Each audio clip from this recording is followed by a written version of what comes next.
Welcome, welcome, welcome. It's another episode of the Barnabas Speaks podcast. I am your host, Chloe Brown. And if you're watching this video, this is the first time you're seeing me in this office. This is my wife's office, and I'm blessed that she would let me use it. We're trying some different things. You see the love on the wall, and so I want to welcome you. If this is your first time listening, this is a podcast. The Barnabas Speaks podcast is a podcast about encouragement, podcast about empowerment, and a podcast about faith. And so it's this past all of August, we were doing Marriage Month with our church, Renewing Life Church, and we have been talking and hitting those points about marriage. So if you have any questions, any comments, any thoughts about love, we will post videos on this YouTube page if you're watching the YouTube page. But also, as you've been listening to the podcast, it's been on here. And so I want to thank everyone for the support. I want to thank my pastor, Pastor Luna Ravenel, for just trusting us to be able to do this.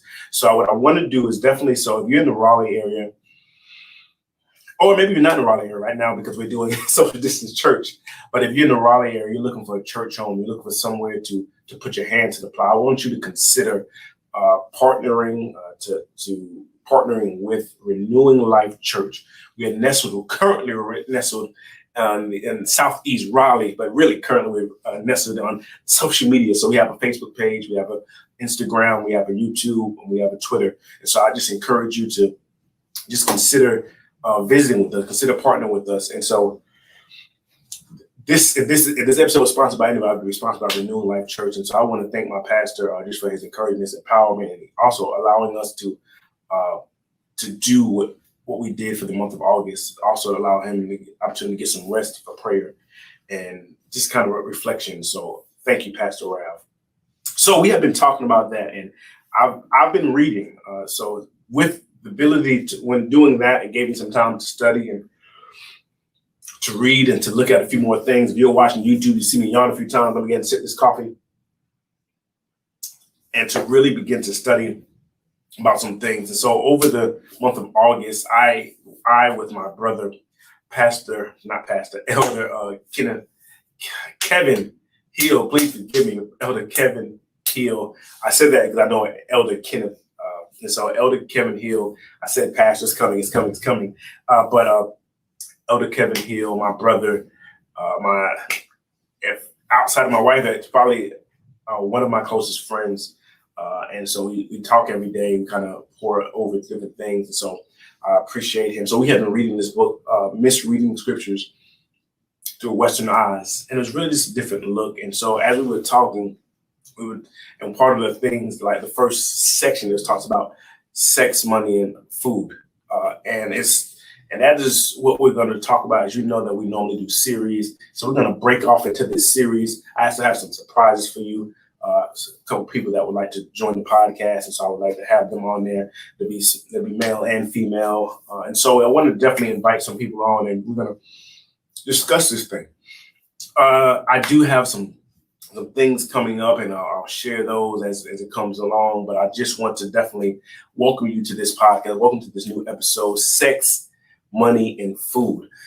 One of the things that I always remember, I was reading Dave Ramsey's book, and one of the things that he says two things that your parents had a lot of or had but never spoke of was sex and money. And we want to kind of tackle a few things. So this subject of sex, money, and food really stuck out to me because it's not something that we discuss.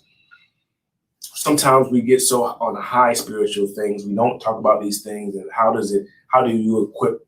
You think about how do you equip your children? How do you equip teens? How do you equip singles? How do you equip people for life as they navigate through these things, sex, money, and food? How do you navigate it? Because there's a lot of misconceptions, and this episode is just serving as an introduction, and then we're going to just tackle it. I'm not even sure how long this series is going to go, and I don't think it should be Siri trying to talk to me, so I don't think it should be more than a month. But we're going to hit those things, and maybe it will be more than a month. We may carry this out through the rest of the year, Lord willing. But I definitely want to hit these things, sex, money, and food, because these are things that we, as a culture, I think about the Black culture because I'm Black. Not to single it out, but I am Black. I'm unapologetically Black. I love being Black.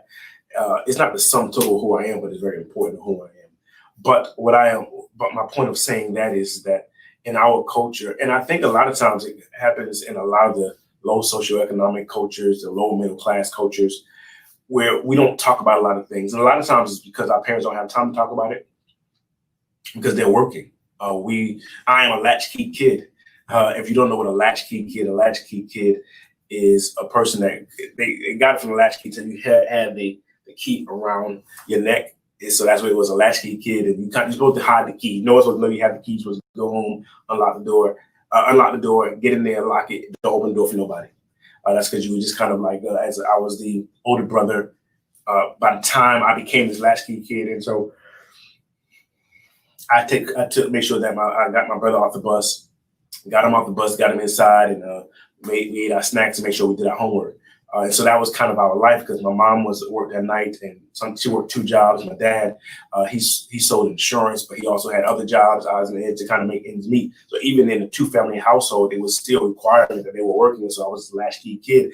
And so they were always busy. And I can remember, even as we talk about sex, I can remember and I'm probably going to say this again as we begin to break into this about what we don't talk about inside the church, inside the family. But I remember my sex talk, my birds and bees talk was just this. As a Christian, if this is my dad, and it wasn't like this long conversation, and it's weird because my dad can talk.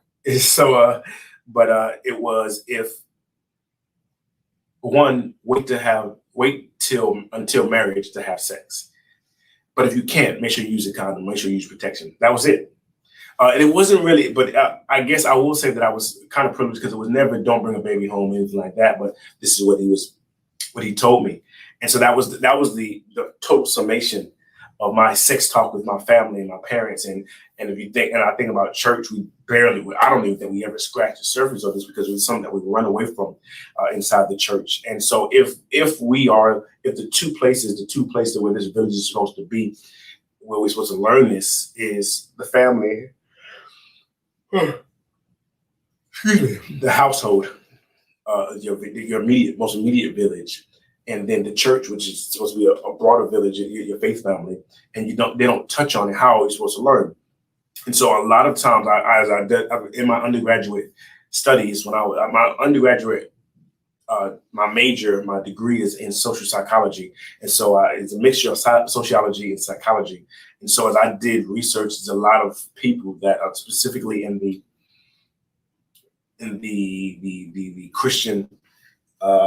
Christian culture. There were a lot of parents that were against the comprehensive sex education. So the comprehensive sex education is basically what you learn in school. And so when they tell you about everything about sex, and to include protection, and they talk to you about sexually transmitted disease, they talk about the pathway to birth and things of that nature. And so so it was just the comprehensive sex education versus the abstinence-only sex education. And more people that are on the Christian side of that coin, they believe in abstinence-only education. And the challenge of this is that it doesn't give you, while abstinence-only it is what we're supposed to be striving to as a faith group. And while that's what we're supposed to be striving for and striving towards, the challenge with that is that it does not educate the student, the child, the young adult on sex. And so it does not we don't talk about these things. I'm not going to spend, because this is just the introduction. And so these are the things and so we may tackle sex first, because I know there's something that we don't talk about. And there's now singles, there's young teens that are full of these hormones. They don't know what to do with them because we're not having these conversations. But even on the other side of it, even in the comprehensive sex education, it's all a lot of theoretics. It's all about prevention and things of that nature, and it's great because you learn about the human body and the sensations and and everything that goes forth. But the other side of that, the challenge I believe with that is that it does not speak to the individual, and the reality of it is that it is not the school's job to do that. That's where you should be able to take home what you learned, talk to your parents, or you should take it to your faith group. And you should be able to walk and talk it through it, because there are strong things that that people go through, these feelings and these emotions, and people that have been touched the wrong way and been raped and statutory rape and all these different things, and molested, and we have all these different things that we do not talk about, and we do not open up. And because we have this closed door policy when it comes to sex, because we have this closed door policy when it comes to money, and it's not so much a closed door policy about food, but we don't talk about that either. But because we have this closed door policy about these things, people are walking around ignorant, but still having to deal with it. And so that's why I wanted to break into this topic of sex, food, and money. One, by the leading of the Holy Spirit, but we want to talk about these things because these are things that we do not talk about, but these are things that we will have to interact with as the faith body. And as I told you, that I am about empowerment, about encouragement, about faith. And so I'm always going to be leading from a faith perspective. And so even in the faith perspective, we do not talk about these things, even though these are something that every Christian must interact with. Even if, let's say, if your plan, you don't believe that you're called to be married, and which is that there are people that are called to live the single life, and your confession, your profession is that you will not have sex. You still have to deal with what's the word I'm looking for? The sensation. You still have to deal with the arousal. You still have to deal with those things, and you still have to deal with the desire that comes with the nature, the man nature, the woman nature, the human nature of this. And we owe it to every person that are confessing the faith to deal with it.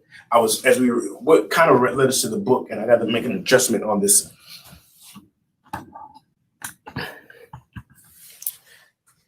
And so what kind of led us to this is that I was reading this book,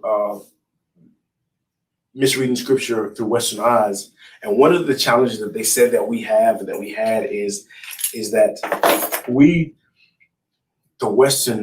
view it through an individualized lens because that's the kind of society and culture we live in.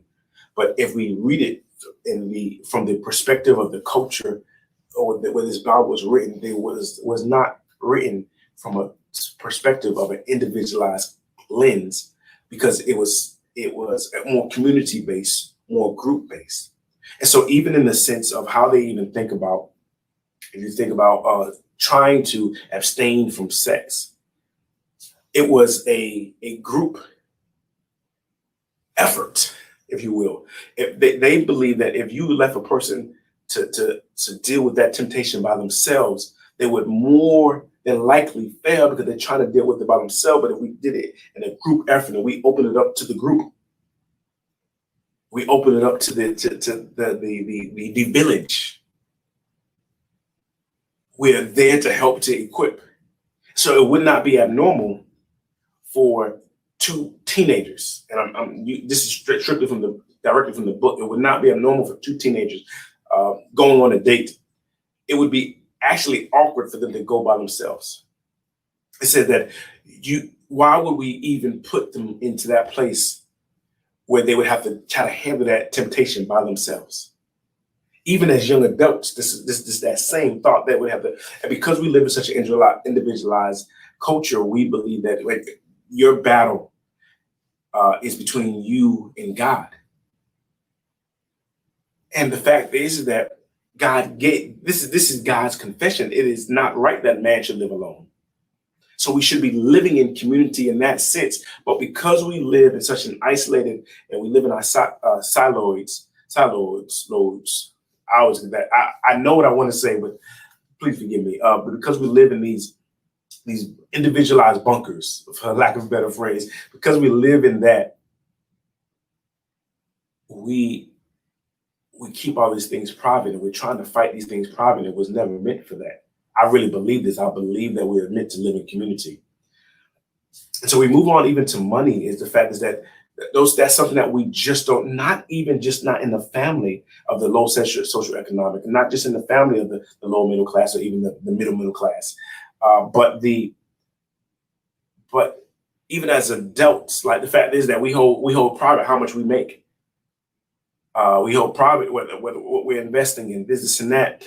And but there's proof that as you do this together, and as we think about group economics, as you do it together, people don't even know how to help you because you were living in this bunker. And the reality of it is that once again, my only confession, my only lesson about money was that as part of this, like, don't get a credit card because you're going to ruin your credit. And that helped me, but it didn't teach me anything about credit. So if I'm being honest and I'm being clear and I'm really thinking about this, I was afraid of credit. I shunned away from it. So I never really thought about getting credit. And then by the time I did, I messed around and ruined my credit because I did not have an education on credit. And so with that, and then because there's a lot of things, even you think about money as far as taxes, the idea was specifically if you could say, you can call it poverty mindset, you can call it a low socioeconomic mindset. The idea, and this is always probably in time in the military, my idea is that I want to get money back. I want to get money back. I want to get money back. But the reality of taxes is what you really want to do is break even. You don't want to owe them anything, and you don't want to, as it goes to the government, you don't want to owe them anything, and they shouldn't owe you anything, because when they're paying you back, they're not rewarding you, they're giving you what they owe you. That means you overpaid them and you gave them an interest-free loan. And so even that, the idea is that, and that's not until I begin to talk about money and taxes with my friends, and then they begin to say the hope is to break even, that you are at zero. And so with that, that is the kind of the goal, is that you're at zero, and that's how. But once again, because we don't talk about money in our community, and like you even think that's one of those things that you just kind of stay away from. You don't ask the person how much they make, how much this costs, how much that costs, and it's for several reasons. But once again, these are things that we don't talk about. But if we're supposed to be this village and we're supposed to be dependent on each other, if the strong is supposed to bear the infirmities of the weak, how can they? They don't know the weaknesses. They don't know you where you're down. And how the unwise are going to learn from the wise, because Proverbs tells us to chase wisdom and to seek wisdom. And it's not, your wisdom is not always going to come from a book. Sometimes it comes from someone that's been through something, that's not afraid of money. Because when you grow up afraid of credit, when you grow up when you operate in the sense of afraid of being broke, you still don't understand how money works. There's a scripture, I want to pull it up, but I do not want to. This just came to me. That's why I'm Googling it. And I want to make sure I say it right. And it says, and I want to give it to you, and hopefully I'll come back and put this in the video. And there's a proverb that says, no, actually it's Ecclesiastes, and it's Ecclesiastes 10 and 19, and it says, but money is a feast is made for laughter, and wine makes merry, but money answers everything. That is the New King James, but how I knew it in my head is money answered all things. And so, but if that's the confession, how do we deal with that? That's Ecclesiastes 10:19, I believe I said. Ecclesiastes 10:19, yeah. So where it says money answers all things. But how can I understand that? How can I approach that if I don't have not just a healthy respect of money, but a healthy understanding of money, of how money works inside of our community, within my society? If I don't understand how it operates and how to maneuver it, not just how to get it, but and not just how to keep it, but how it works, how taxes work. Where does your dollars go? And these are conversations. These are things that we have to have within our community. And I told you I started off within the Black community, but it's not just in the Black community. This is the conversation that we have to have in our church. If we are going to be members of this society, and we're going to affect change and impact through the working of the gospel, through the preaching of the gospel, but we cannot escape that even when we're preaching the gospel, there's certain practicalities where that we should be able to provide help for those. But if if someone is coming trying to understand, but we don't have any wisdom and knowledge to give it to them, or we're so much in our igloos, we're so much in our bunkers, our isolated bunkers, that no one can come to us, and we can't get anything. The scripture I used last week, and we were talking about the church in Acts, and one of the things that they said is that they pulled everything together and they had everything in common, and no one had a need. And the only way to no one have a need is to break loose of this idea that I'm supposed to live in this tent, I'm supposed to live in this igloo, I'm supposed to live in this bunker that isolates me from everyone, because no one can get any of the wisdom and knowledge that I have, or I can't get the wisdom and knowledge because I'm living. And so imagine, once again, think about this village mindset. If it takes a village to raise a child, and it takes a village to raise a community, it takes a village to raise a church, it takes a village to raise people's faith. And because we do not talk about these things, and this is another thing that we're going to talk about over the course of this time, over the course of the rest of the year, as we talk about money. And I want to bring other people on here to talk about money, because I don't have all knowledge. I don't have all wisdom. I'll do some research. I do those things, but there's going to be people that have more wisdom, more knowledge than I ever would have. And then so finally, we talk about food. And I think about food because food used to be like everyone deals with food. But even if we think about our health and we think about what is necessary for our well-being, once again, when it comes to our health, we are very isolated.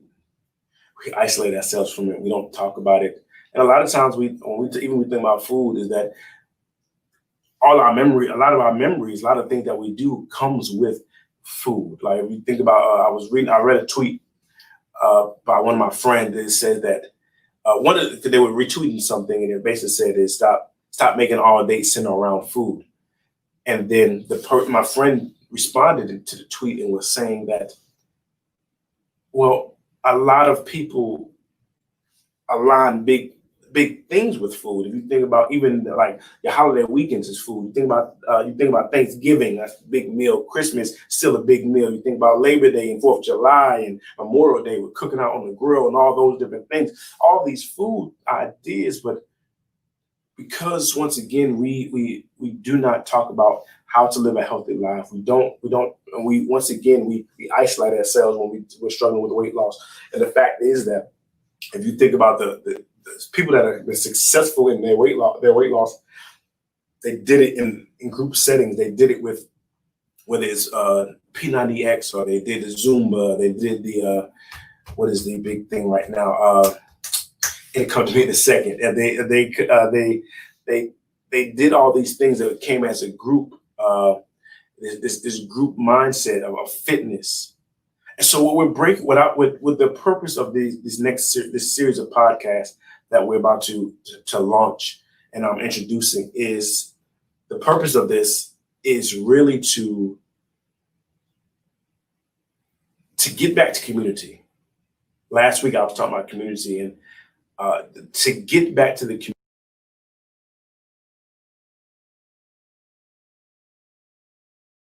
Considered taboo. Talk about things that have been hidden. Talk about things that we just literally did not talk about in our families and our structures. And so I think that, for instance, if you live in my god brother and his wife, Laron and Kali, they are athletes. They are athletes. And so they do a lot of fitness. So I know that they're going to have a lot of discussion with their children when it comes about healthiness and about working out and things that nature. It doesn't mean that they all get things right, because we all like a slice of bacon every now and then. But because of they have a healthy respect, but also a healthy knowledge of it, they can now pass that down.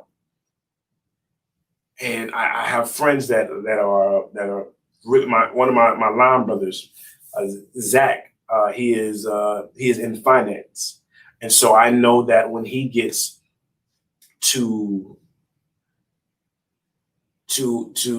begin to raise his son and he's at the age of better understanding. He is not going to be afraid to talk finance and pour money into it. And I'm sure that people that are living in the sex positive families and people that are sex psychologists and psychiatrists and things of that nature, sex therapists, they are going to raise their children to be open and because they have this wisdom. But we have this wisdom and we have to pour it, but we have to deal with the fact that there's some families that have shied away from this, not because that they don't want to teach them, they don't have the knowledge and wisdom to teach them. And we as believers, we as a family of believers, we as the church have a responsibility to help them where they don't have that wisdom. But how can we help them if we're not open to talking about it? But how can we help them if we do not acknowledge that we have that wisdom? So it's time to break this point. The point of this podcast is to break these taboos, to break the silence. And as we go along in the Barnabas Speaks podcast, we're going to break the silence of some other things. And this is the direction I believe God has me going in. And so we're going to break the silence about it as it pertains to some of these family secrets when it comes to molestation, when it comes to rape and statutory rape. We're gonna hit on these things, but right now we're gonna talk about sex, money, and food. So if this is your first time listening to the Barnabas Speaks podcast, the reason why we call it the Barnabas Speaks podcast is the nickname is given to me by my brother Kevin Hill, Elder Kevin Hill, I mentioned earlier, and he said you have the Barnabas spirit. And I had to look it up, and Barnabas means the son of encouragement, to encourage, and so that's where that's where this comes from. Because I just want to encourage you. I want to empower you. I want to empower you to live in God's will.